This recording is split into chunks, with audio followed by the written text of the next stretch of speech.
Hello friends, I am Mr. Ravindra Bhallerao and I welcome you to my channel that is English for Learners.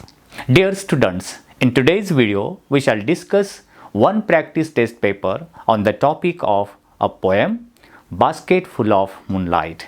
As you know that it is a 10th standards poem, lower level English. Let's see what type of questions are there and we shall also discussing about its answers. But before watching this video, as usual, I request you, don't forget to subscribe my channel. Alright, let's go.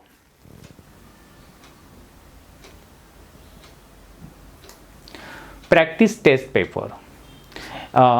Marks 10, subject English, on the topic of Basketful of Moonlight. This is a poem. चला तर आपण सविस्तर सर्वात प्रथम first of all I shall explain the question paper. And then I shall tell you or describe you a question and its answers. अगोदर आपण त्याचे questions activities बघूया. Question number 1. Read the following extract and complete the activities. एक extract म्हणजे कवितेच्या काही ओळी दिलेल्या आहेत Basketful of Moonlightच्या आणि त्याच्यावरती activities आहेत. Activity number A1. Choose the correct alternative. म्हणजे अल्टरनेटिव्ह म्हणजे तुम्हाला पर्याय दिलेले आहेत, दोन ॲक्टिव्हिटी दिलेल्या आहेत फॉर 2 मार्क्स. त्याच्यामध्ये योग्य पर्याय निवडून you have to complete the sentence. 1. My father returns dash dash and your options are given. A early, B later. आता काय आहे आपण पुढे आन्सर त्याचं बघणार आहोत. Next question. Poet wants to dash dash the dark route. पोएटला त्याचा डार्क रूट डॅश डॅश करायचा आहे. लाईट त्याला उजेड की डार्क करायचं आहे, काळोख करायचं आहे. Answer you know very well. Next. Complete the following sentences with the help of the given points. खालील वाक्य पोएममध्ये बघून त्याच्यामधल्या ओळी यूज करून you have to complete the sentence. And sentence is given. Poet wants to light the. कवीला उजेड किंवा प्रकाशित करायचं आहे काय डॅश डॅश. नाव याच्यामधल्या काही ओळी आपण शोधून त्या आन्सर्स कंप्लीट करू शकतो. तर ही पोएम काय आहे थोडक्यात आपण या पोएमबद्दल थोडक्यात सांगेल. याच्यावरती डिटेल एक्सप्लेनेशन दिलेली पोएम मी यूट्यूबवरती टाकलेली आहे. ती तुम्ही पोएम विथ एक्सप्लेनेशन हिंदीमध्ये मराठीमध्ये दिलेलं आहे. ते सविस्तरपणे बघा म्हणजे ही ॲक्टिव्हिटी सहजपणे सोडवू शकता. तरी पण तुम्हाला सांगतो. And he goes back early in the morning while I am asleep. And he goes back आणि तो he means the father of that child. त्या लहान मुलाचे वडील आहेत. गोज बॅक अर्ली म्हणजे कामासाठी पहाटे लवकर निघून जातात. वाईल आय एम अस्लीप जेव्हा मी झोपेमध्ये असतो किंवा असते. आता आय म्हणजे कोण that child. Child is talking.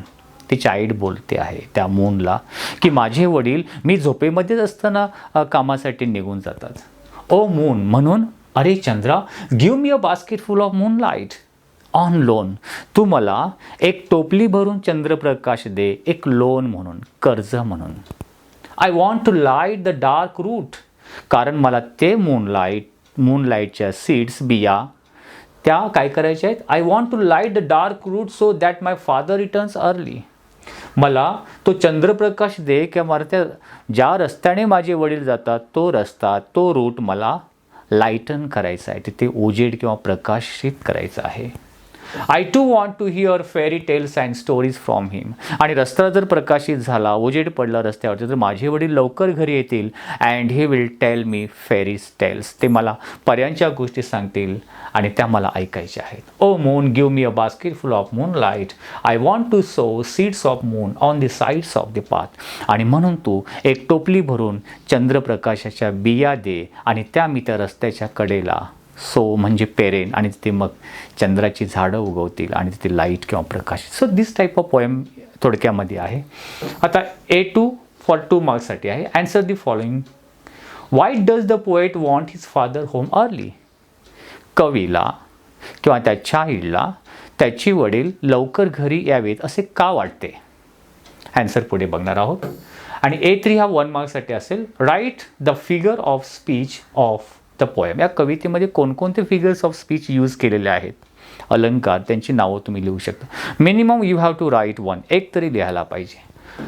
आणि 5 मार्क्स झाले. आणि 5 मार्क्ससाठी तुम्हाला ॲप्रिसिएशन तीच पोएमचे ॲप्रिसिएशन लिहायचे. Whole poem will be given. पूर्ण कविता दिलेली असेल जिथे तुम्ही बघू शकता सुनील शर्माने लिहिलेली आहे. आणि मी त्याच्या खाली तुम्हाला काही पॉईंट्स दिलेले असतील. Title of the poem half मार्क्ससाठी, name of the poem, title आणि नेम. टायटल म्हणजे त्या कवितेचं नाव तुम्ही बघून आहे तसं लिहू शकता, हाफ मार्क्स तुम्हाला इझिली मिळेल. Then name of the poet, कवीचं नाव इथे एंडिंगला दिलेलं असेल ते इझिली, म्हणजे 1 मार्क्स तर तुम्हाला हातामध्येच आहे, समोर दिलेलंच असेल. Then rhyme scheme, A, B, B, C किंवा राईम स्कीम नसेल तर काय बोलतात हे तुम्हाला शिकवलेलं असेल, किंवा ते माहिती नसेल राईम स्कीम काय आहे तर ते व्हिडिओमध्ये जाऊन चेक करा. राईम स्कीम त्याच्यावरती स्पेशल व्हिडिओ बनवलेली आहे. ओके. फिगर्स ऑफ स्पीच म्हणजे अलिट्रेशन, रिपिटेशन, पर्सॉनिफिकेशन, मेटाफॉर, कोणते फिगर्स ऑफ स्पीच आणि तेच काय यूज केले. या फिगर्स ऑफ स्पीचवरती पण सध्या मी काही व्हिडिओज बनवित आहे किंवा त्याच्यावरती स्पेशल व्हिडिओ बनवले ती बघू शकता. थीम और सेंट्रल आयडिया 2 मार्क्ससाठी आहे, म्हणजे या पूर्ण कवितेचा सारांश काय आहे ते 2 ते 3 ओळीमध्ये यू कॅन राईट, तुम्हाला लिहायचं असतो. आपण आन्सर तर बघूया. आन्सर शीट दिलेली आहे. Read the following extend and complete the activity जी. All right, let's see the sentence. Sentence आहे my father returns dash dash. तर त्या पोएममध्ये दिलेलंच आहे. जर मी त्या सीड्स लाईट रस्ता जर प्रकाशित केला तर माझे वडील उशिरा घरी येतील की लवकर. माय फादर रिटर्न्स अर्ली. अर्ली शब्द आपण फिलअप केलेला आहे आणि ते वाक्य केलेलं आहे. याला काय अंडरलाईन करू शकता. Next, poet wants to dash dash the dark route. त्या डार्क रूटवर कवीला काय करायचं आहे, लाईट म्हणजे उजेड आणायचं आहे. द पोएट वॉन्ट्स टू लाईटला इथे अंडरलाईन करायचे आहे. Then complete the following sentence with the help of the given poem. Poet wants to light the dark route. Dark route त्याला म्हणजे जो काळोखाई रस्ता तो लाईटन करायचा आहे. सो या प्रकारे आपण उत्तर लिहू शकतो. Then A2 answer the following question. Why does the poet want his father home early? कवीला काय इच्छा आहे किंवा त्या लहान मुलाला की त्याची वडील घरी लवकर यावेत.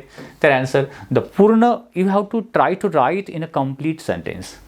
The poet wants his father home early because he wants to hear fairy tales and stories from him. कारण तिला किंवा त्याला त्यांच्याकडून वडिलांकडून फेरी टेल्स ऐकायच्या आहेत. ओके. पोएटिक डिव्हाइस म्हणजे याच्यामध्ये फिगर्स ऑफ स्पीच किंवा अलंकार कोणते यूज केलं आहे. Write the figure of speech of the poem. Figure of speech in the poem are, याच्यामध्ये रिपिटेशन आहेत कारण बऱ्याच वेळा O moon give me moonlight अशी जे रिपीट झालेल्या लाईन्स रिपिटेशन आहे. ऑलिट्रेशन आहे. रिपिटेशनमध्ये ऑलिट्रेशन म्हणजे शब्द पहिला अक्षर प्रत्यक्ष एक किंवा एकापेक्षा जास्त वेळा शब्दाचं first letter beginning of the letter जर रिपीट झालं असेल तर ऑलिट्रेशन येतो. पर्सॉनिफिकेशन आहे म्हणजे ज्याला की चंद्राला उद्देशून एक मानव आहे म्हणजे मानवाचे गुण त्याला दिलेले आहेत. पर्सॉनिफिकेशन, हायपरबोल एक अतिशोक्ती पण दाखवलेली आहे. सो या प्रकारे हे अलंकार किंवा फिगर्स ऑफ आर युज्ड. आता ॲप्रिसिएशन जसं आपण बघितले पॉईंट दिले. टायटल सेम टायटल बघून आपण लिहू शकतो. The title of the poem is basketful of moonlight असं वाक्य बनवू शकता किंवा टायटल म्हणून डायरेक्ट बास्केटफुल ऑफ मूनलाईट असंही लिहू शकता. Then poet, the translation of this poem is the Sunil Sharma. हे डोगरी लँग्वेजमधली पोएम सुनील शर्मा यांनी ट्रान्सलेट केलेली आहे. Okay. Then rhyme scheme.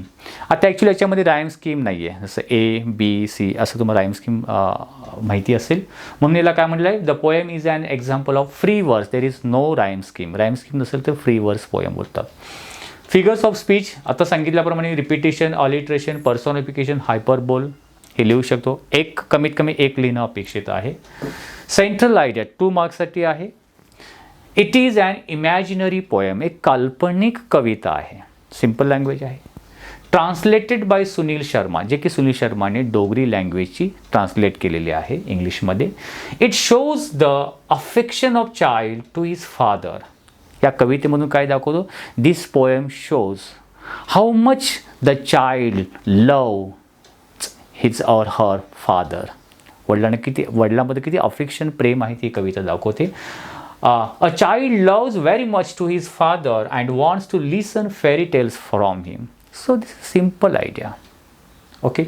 So in this way we can write appreciation. So एक 10 मार्क्ससाठी तुम्हाला कंपल्सरी हे एका कवितेवरती असे क्वेश्चन्स असतात. ही जर पोएम आली तर किंवा प्रत्येक वेळी जी पोएम तुम्हाला क्वेश्चन आन्सरसाठी दिली जाईल तीच पोएम ॲप्रिसिएशनमध्ये साठी असेल असं नाही. ॲप्रिसिएशनसाठी डिफरंट पोएम असेल आणि क्वेश्चन आन्सरसाठी आपण डिफरंट पोएम असेल. पण आज आपण 1.3 ही जी आपण ही आहे पोएम आहे बास्केटफुल ऑफ मूनलाईट, त्याचे आपण क्वेश्चन आन्सर ॲज वेल ॲज ॲप्रिसिएशन बघितलेलं आहे. नेक्स्ट लेक्चरला आपण नेक्स्ट व्हिडिओमध्ये आपण बघणार 1.4 या टॉपिकवरती एक practice test paper we shall discuss. I hope you might have liked this video. If you liked it, please share and like it. If you have any suggestions for me, you can write in comment box. Wish you good day. Take care. Thank you very much.